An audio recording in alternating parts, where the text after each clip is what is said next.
Oh, and one final, very important note, right? I hear a lot of black people who will say, stop comparing this gay-ish to the struggle or the plight of black people, right? And now I'm black too, right? And I'm also LGBTQIAP+, and I'm also a trans woman. So as I mentioned, I know discrimination times 3.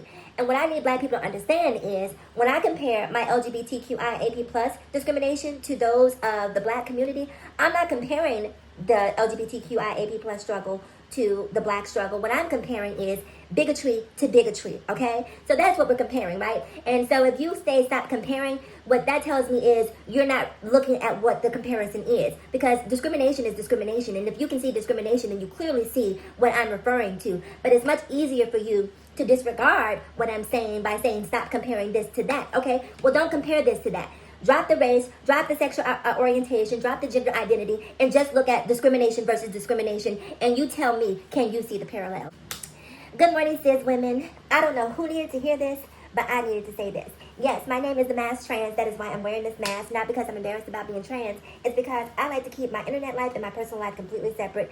In my real life, people know that I'm trans, end of story. So please miss me with all of those comments. Now, there's a couple of things I want to say. I want to talk about this Just Hilarious thing just a little bit, because I feel like everything that needs to be said has not been said. But one of the things that I am noticing is that it seems like the more logical, reasonable trans women, our voices are not being heard. No one is stitching that commentary. No one is promoting that commentary. Anytime there is something divisive, anytime there is something incendiary, those things get promoted. Those are the things that people want people to hear more of, because they create a narrative, a false narrative that is not true. Because I can tell you, by and large, most trans women do not hate cis women, women, bio women, or however you choose to label yourself. Most trans women do not have an issue with addressing you or calling you by your preferred pronouns. And most trans women don't have a problem with calling you by whatever labels you choose to associate with your womanhood. If you want me to simply call you a woman, cool. The issue has always been for me is its vocabulary, right? And just like I may call a car an automobile, just like some people may call a home a house a home, an apartment a home, what have you, these are all synonyms for basically a place to live, for shelter, right? And so if you prefer for me not to call your house a home, if you prefer for me to call your house a house, then just tell me that, and I'm happy to accommodate that. But when I'm having conversations around gender identity, I may employ the term cis just to denote the difference between a bio woman or a real woman and a trans woman. So it doesn't make me feel inferior to call you a woman, and it doesn't make me inferior to be called trans. But I was thinking about that. I think at some point I'm going to stop going by trans and just ask people to call me a human, right?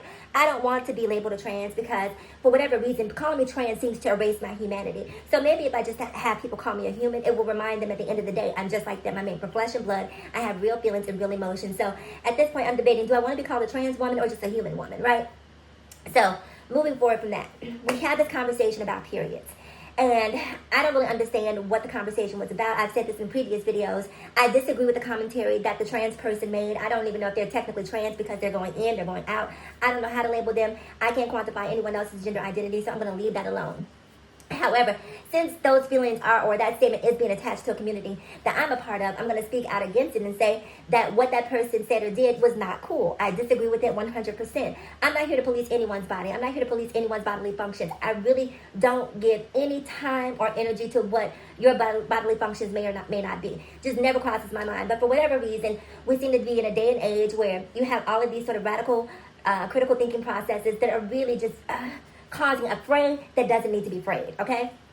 So I also want to say the problem that I've had with this whole Just Hilarious thing is not the disagreeing, it's the disrespect, right? Because you can disagree with something without necessarily being disrespectful. And when you go down and you look man, and at all the misgendering that's happening, that is the problem for me. That is the crux of the matter for me, because the reality is that we can see the world through different lenses. I harken back to the dress, if you guys recall, 5-10 years ago, I don't remember how long ago it was, there was this video that went viral of this dress that some people were seeing as white, some people were seeing as gold, or maybe it was white and blue. I don't remember what the colors were. But when I looked at it, I saw a white dress, right? Many people looked at it and they saw a gold dress, right? Now, if you looked at it and you didn't see white like I saw, or you didn't see gold, people would be like, well, how can you not see gold? How can you not see white? And just not respect the fact that we're seeing different things. And the bottom line is, when it comes to trans women, we're seeing different things. But different doesn't entitle you to be disrespectful. And the same is true in reverse, right? So I just wanted to make that point. And also, when it comes to Just Hilarious, her point about, you'll never be, you'll never have. here's the thing. Understanding that I'm a trans woman does not mean that I somehow feel inferior because a cis woman or a bio woman has parts that I don't have. That doesn't intimidate me. That doesn't make me inferior. It simply makes me different, right? And I'm okay with being different. If I weren't okay with being different, then I may not still be here. But I'm still here, very happy in the skin I'm in. And I'm not trying to play second fiddle or put myself rungs above anyone else for the sake of making myself feel better. It just doesn't make any sense. So when you have these conversations around reproductive organs, keep in mind that that is that trans woman's opinion, the person who started all this nonsense. By and large, as a community, we don't feel like that. We really just simply do not care about your bodily functions once again. And that's not to say that we're indifferent to your humanity, we're indifferent to your life. I'm just saying, I'm not sitting here thinking, is it that time of the month for her? It doesn't happen for me. And I'm very comfortable with being my trances, and that would be the equivalent of me saying, like when I look at birds, sometimes I wish I could fly. And because I can't fly, that I'm jealous of birds.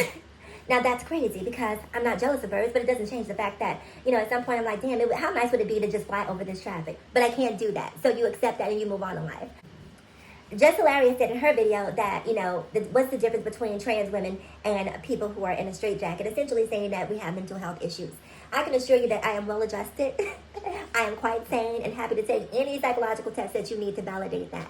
However, what I did want to say is be careful about putting that messaging out there, right? That trans women are crazy, that trans women are unstable, because at the end of the day, you might wind up paying for that. Because if you are crazy, most of us know that we can head over to the SSI office and get us what we call a crazy check. No offense to those of you out there who have mental health issues, but I'm just saying, if we do have mental health issues, according to you, we're afraid to work, we're afraid to go out into society, those things will garner a check for us, right? Now me, I'm out here working, building businesses, paying taxes. I don't get any social services, okay? I work for a living, okay?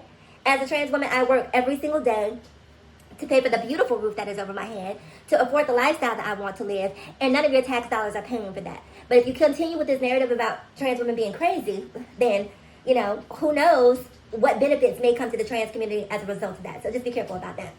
And the final thing I wanted to say is just respect my trauma, right? Because at the end of the day, I know discrimination from the point of a trans woman, from the point of a black person, and from the point of a woman, okay?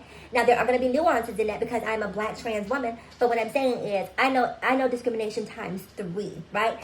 And even though I know discrimination times 3, it does not mean that I have a right, that my discrimination precludes yours. Excuse me. So I'm not here to play trauma wars to tell you that what I've gone through is somehow more meaningful or more impactful than yours. What I'm saying is that we both have trauma and we both should be mutually respecting each other's trauma. Oh, and one final, very important note, right? I hear a lot of black people who will say, stop comparing this gay-ish to the struggle or the plight of black people, right? And now, I'm black too, right? And I'm also LGBTQIAP+, and I'm also a trans woman. So, as I mentioned, I know discrimination times 3. And what I need black people to understand is, when I compare my LGBTQIAP+ discrimination to those of the black community, I'm not comparing the LGBTQIAP+ struggle to the black struggle. What I'm comparing is bigotry to bigotry, okay? So that's what we're comparing, right? And so if you stop comparing, what that tells me is you're not looking at what the comparison is, because discrimination is discrimination. And if you can see discrimination, then you clearly see what I'm referring to. But it's much easier for you to disregard what I'm saying by saying stop comparing this to that, okay? Well, don't compare this to that. Drop the race, drop the sexual orientation, drop the gender identity, and just look at discrimination versus discrimination. And you tell me, can you see the parallels? I'll see you guys again in my next video. Bye.